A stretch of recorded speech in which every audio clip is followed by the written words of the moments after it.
Hello there. The Labour Party has managed to drive itself firmly onto the rocks and hold itself below the waterline in numerous places. But can it ever be refloated?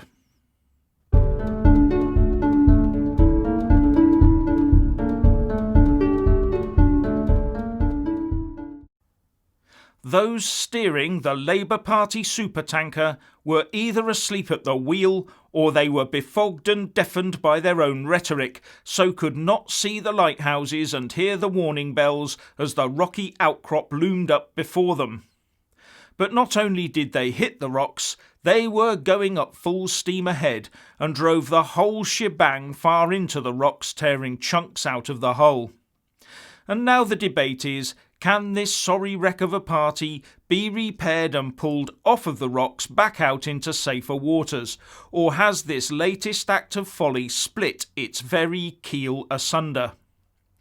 Those on the right will hope that it remains stuck where it is and gradually rust away as the briny waters attack it, to become that forgotten hulk that litters many a remote shoreline.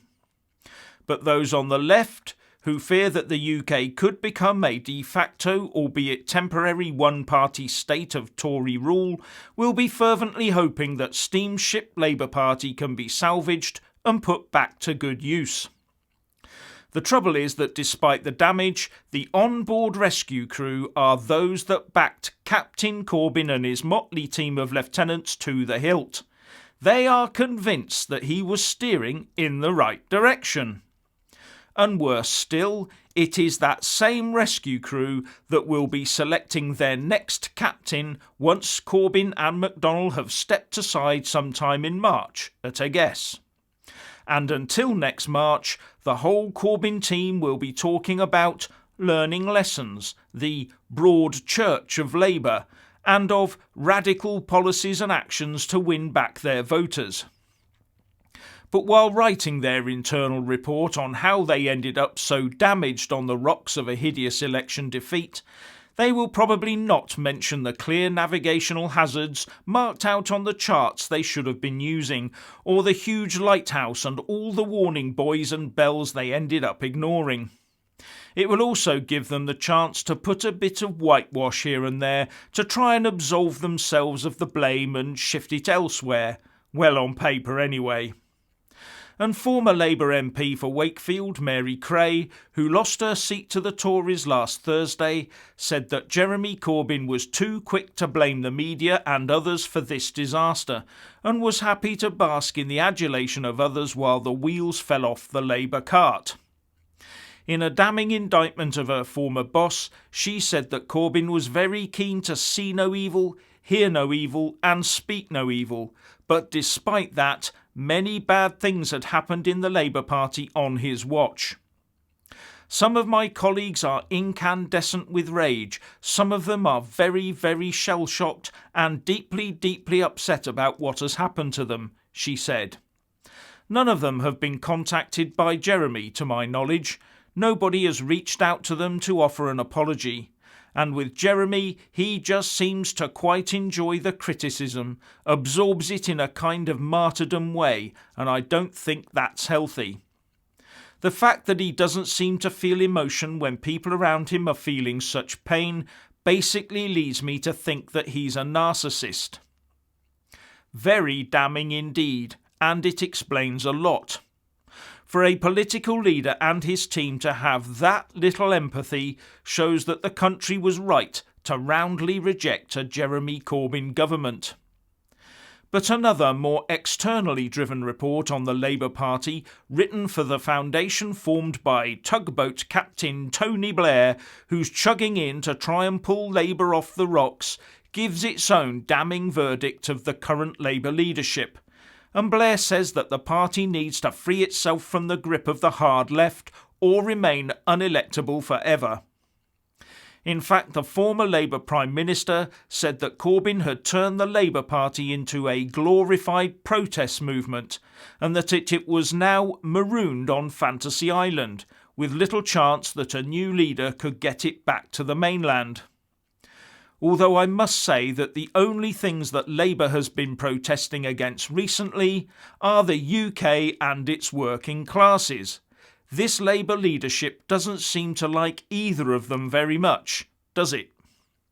Also, I much prefer my analogy of Labour being broken on the rocks rather than on Blair's fantasy island.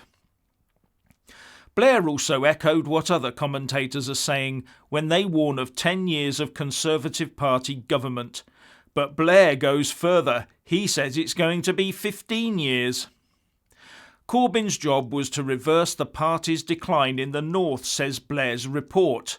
But instead, his leadership and his political strategy achieved precisely the opposite.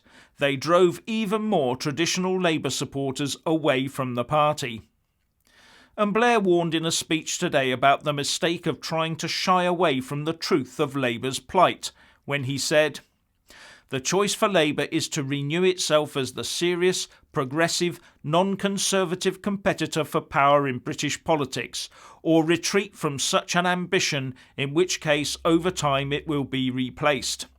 So at one level, sure, let's have a period of reflection, but any attempt to whitewash this defeat, pretend it is something other than it is, or the consequence of something other than the obvious, will cause irreparable damage to our relationship with the electorate." And he also said that changing the leader would not be enough. Labour needs not just a different driver, but a different bus, he said. Although I would of course say they need a brand new captain and a whole new ship. But one Labour source is quoted by ITV as saying, "In 2017 we saw the biggest swing to Labour since 1945, and more people voted for Labour under Jeremy, both in this election and in 2017, than Ed Miliband in 2015, Gordon Brown in 2010 or Tony Blair in 2005. As with Scotland, the decline in Labour support in the north discussed in this report started under Tony Blair. While the party undergoes a period of reflection, perhaps Tony Blair should reflect on his own role." Well, maybe. But also, maybe the party should be listening to the only Labour Party leader to have won a general election in the last 45 years. But not the best role model, though, is he? But that aside, the only people that can save the Labour Party now are the Labour Party members. But that body of membership was responsible for installing Jeremy Corbyn in the leadership role in the first place, as well as the formation of the hard left manifesto on which the party recently stood. That means that the next leader chosen will probably have to be from the same mould. This means that candidates like Rebecca Long-Bailey or Richard Bergen might be the hot favourites to get the top job, if they do throw their hats in the ring, that is, although the only name officially mentioned so far is that of white van man disdaining Shadow Foreign Secretary Emily Thornberry. There is another who has said that he's seriously considering running for the Labour leadership, and that's Sir Keir Starmer. But so far his bid has appeared to be a bit lacklustre, and the reason for that may be that he feels trapped by the need to not upset the large momentum presence in his party, the ones that he would need to vote for him. Especially as some of Corbyn's allies seem to blame Starmer's Remain stance on Brexit for their drubbing at the ballot box. The real problem for Labour now is that in order to make the party once again electable, they need to put an electable leader in place, together with an electable team and electable policies.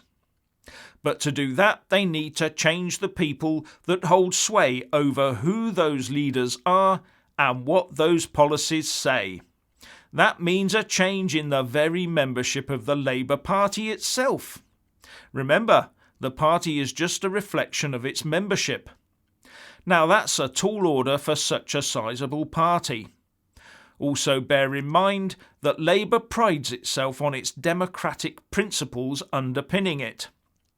How many times have we had leaders and MPs telling us that they can't tell reporters their party policies because their membership hasn't voted on it at conference yet? But with Jeremy Corbyn staying on for the moment, instead of immediately walking the plank, I get the distinct impression that the Labour hard left will use the next few weeks to double down and keep their iron grip on the party by ensuring that the correct leader gets selected. Well, correct for them anyway. And that can only damage their party further. And the next big test is just round the corner. In just 5 months' time, we have not only local council elections, but also elections for the London Mayor and also for police and crime commissioners. And the Tories will be out to press home their advantage. And I'll leave you with a thought. The UK two-party state system relies heavily on a strong and credible official opposition to ensure that the laws we eventually have to live under are properly argued through and have withstood robust scrutiny, or else bad laws are enacted. With the Labour Party in its current state, that scrutiny is likely to be quite limited in nature. Anyway, what do you think about Labour's future prospects? Please share and comment, and thank you for watching.